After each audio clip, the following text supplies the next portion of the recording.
Ngayon mga kababoy, sa ating mga kaparinig dyan, baboy check kami sa mga baboy ni Charis. So checkin namin yung mga buntis at saka yung mga hindi buntis. At sa mga nagbubuntis-buntisin laang. So yun si Charis. Si Dabeng, buntis. Sa tingin ko yun si Kines, buntis.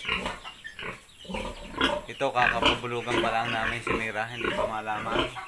So pag ganun sinabi ko yan na nagbubuntis-buntisan na hindi namin malaman at alam. So si Kines, si Dabeng, yung nasa gitna si Pichi. Sige, check natin yung kapatid. Si Chichi. Ako nga, pag ano naman ang kanyang nakaw.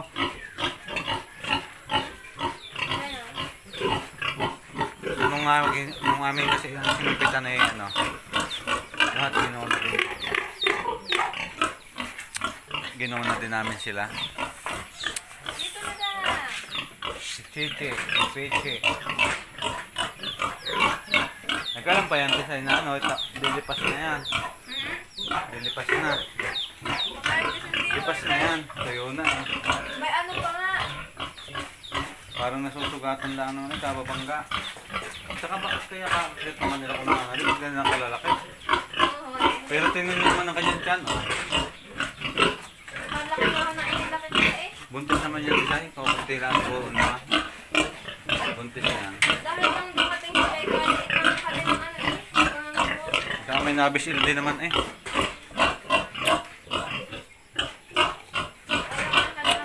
Sobrang nakakalito. Pero ako siguro. Kaya gusto talaga sa baboy, normal ang paglalandi. Sure na sure ko pag nasumpitan, buntis. So mablay man, nagmali lang ng bilang yung may-ari. Sure ako. Kaya nito, ito ay ayun, nabisil din eh. Ano yan? Bilik. Hihiga naman. Ito, ginawa mo. Ay palaki-laki nyo naman ang yung tiyan. Ay parang ang laman ay tatatlo. Dalawa lang eh. Ay talo-talo kayo nitong mga tingnan itong mga buntis na normal na naglandi. Ito. Palakan ng tiyan. Ayun. Naku po, talagang ayan, pag nakaputi naman, kalaki din naman. Oo. Maano naman eh, mabibig naman. Ito kasi alam mo, ang lang napula. Sugat na nga, kababangga ni Dayan. Kaya yun namumulang gayaan. Pero kung talagang naglalandi yun, ako, lalaki-laki din naman yung sigurado. Papaga at lalaki. Ang problema, nagbabanggaan. Pero ito, may nabisid din naman sa kanyang tiyan. Ayan, alam mo, ang dede. Tignan mo ang mga dede nila. Garto lang din kalalaki yung kay Jing Kai. Yung aking isang bakto doon, pero ginaw na din. Di rin malaman kung buntis kagaya ni Dora. Kaya minsan na-iinis din ako. Ayun o. Ayun o.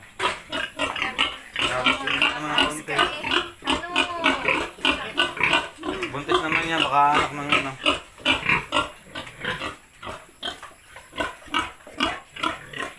Kaya mahirap din lalo pag dumalagay yung baboy. Mas gusto ko, ayaw. Tangan nga lang matagal. So ang kuna din hormones cycle. Ay ang problema natin, mas maganda talaga yung normal na maglandi. Mas masarap magsumpay at saka magpababa ng baboy. Ha? Nasaan? Naku po, may kubra daw. Ay wala na yun. Mingkay, saan ka dyan? Tatay muna pala, may kubra daw. Check ko muna. Naku po. Ayos na yan, Tisay. Sana titingnan natin ang kubra. Buntis yan. Itong nasa gitna buntis. Yung buntis din. Hindi lang malaman kung ilan ang kanilang mga biyay. So sana magsimula sila kahit tig-tatlo, tig-lima, tig-pipito. Kasi napakaliit talaga ng tiyan nila. So mga hunting muna daw kami ng kubra. Naku, nagpunta yata sa bahay na sira. Meron pa.